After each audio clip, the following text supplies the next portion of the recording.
আমার কাছে অন্তত 100টা ছেলে ছিল তোমার চেয়ে অনেক অনেক ভালো।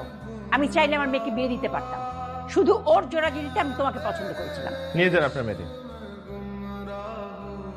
নিয়ে যান। আপনাদের মেয়েরে আমার দরকার নাই। নিয়ে যেতে হলে কি করতে হবে? ডিভোর্স দিতে হবে? কোথায় সই করবো বলেন, সই করে দিচ্ছে। নিয়ে যান, ভালো কোনো ছেলের কাছে নিয়ে যান। এটা কোনো হাজবেন্ড ওয়াইফের সম্পর্ক হইতে পারে না। ও আর আমি যে সম্পর্কের মধ্যে আছি এটা কোনো হাজবেন্ড ওয়াইফের সম্পর্ক হইতে পারে না।